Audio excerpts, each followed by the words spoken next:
هكذا تزاح الكراسي. لم تكن المقاهي منتشرة في مدينة الزرقاء أيام الانتداب البريطاني كما هي في وقتنا الحاضر. كان مقهى النصر أشهر المقاهي في المدينة، والذي لا يبعد كثيرا عن محطة القطار، وكان من رواد المقهى شبه الدائمين مجموعة من الشباب مفتولي العضلات، يقضون معظم أوقاتهم في لعب الورق، ولا يقومون بأي عمل إلا بعد موافقة زعيمهم.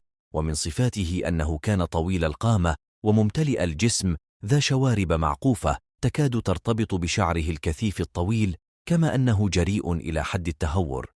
لا أحد يعلم اسمه الحقيقي، فالجميع ينادونه الغربال. في إحدى الأمسيات جاء إلى المقهى أحد الضباط الإنجليز، وقع نظره على طاولة فارغة بجانب طاولة الغربال.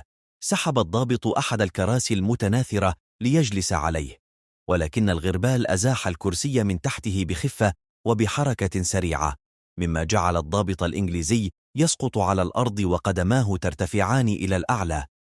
تعالت الضحكات والقهقهات في جوانب المقهى. نهض الضابط من الأرض ونفض الغبار عن ملابسه، وشارك زبائن المقهى ضحكاتهم وكأن شيئا لم يكن. اقترب الضابط من الغربال ومد يده له مصافحا وقال: أهنئك على هذه الجرأة والشجاعة. تفاجأ الغربال بردة فعل الضابط وقال: لم أتوقع هذا الثناء والمديح. قال الضابط: أنا بصراحة معجب بك، إن جميع طلباتك من المقهى على حسابي الخاص. قال الغربال: أنا جدا محظوظ بأن ألتقي بشخص مميز مثلك، أنا خادمك الغربال. قال الضابط: وأنا النقيب كوبر، هذا رقم تلفوني، وأي مشكلة قد تقع فيها اتصل بي على هذا الرقم. شعر الغربال بنشوة غامرة، إن ظهره مسنودا إلى خرسانة من الصلب، وبدأت تصرفاته الصبيانية تزداد يوما بعد يوم. وعندما تلقي الشرطة القبض عليه دون أن يستطيع الإفلات، يتصل بالنقيب كوبر فيرد عليه: أنا معك دائما يا غربال، تصرف كما تريد، وأي مشكلة تقع فيها سأقتلعك منها كما أقتلع الشعرة من العجين.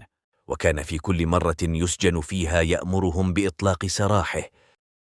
اعتاد النقيب كوبر أن يأتي إلى المقهى ويلتقي بالغربال، وفي إحدى المرات اقترب النقيب كوبر من الغربال وهمس في أذنه: تعجبني شجاعتك يا غربال، وقد أحضرت لك مسدسا لحماية نفسك، لا تستعمله إلا عند الضرورة، أنا أثق بك، ولا تخبر أحدا بشأن المسدس حتى لا تتم مصادرته. قال الغربال بصوت هادئ: أعدك يا سيدي. كان الغربال من زبائن المزادات الأسبوعية التي تقام وسط البلاد بعد صلاة الجمعة. كان إذا أعجبه شيء أخذه إما بالتراضي أو بالقوة. وفي إحدى المزادات أعجبه معطف من الجلد الفاخر بلغت قيمة المزاد 20 دينارا، غير أنه لا يملك هذا المبلغ. افتعل مشاجرة واشتركت جماعات كثيرة في العراق، ولكنه اصطدم بأحد الأشخاص من طوال القامة، كان يفوقه طولا وبدانة. وقع الغربال على الأرض ولم يستطع النهوض، ولم ير فوقه إلا سحابة سوداء تكتم أنفاسه، فلم يستطع الحركة. حينئذ أخرج المسدس من جوارب قدمه اليسرى، وأطلق عدة رصاصات على الرجل الضخم الجاثم على صدره ليسقط أمامه مدرجا بدمائه. تعالت صيحات الهلع والفزع بين الجموع خوفا من الإصابة برصاصة طائشة. اعتقل الغربال وزج به في السجن بتهمة القتل العمد.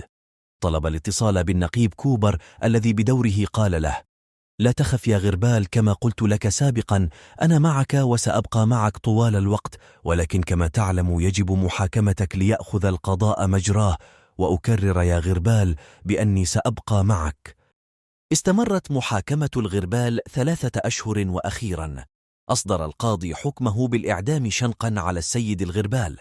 في صباح اليوم المحدد لتنفيذ الإعدام حضر النقيب كوبر إلى ساحة الإعدام ومعه كرسي. طلب من الجلاد أن يقف المحكوم عليه بالإعدام على هذا الكرسي تحديدا. وبينما حبل المشنقة يلتف حول رقبة الغربال، اقترب منه النقيب كوبر وقال له: هل تذكر هذا الكرسي يا غربال؟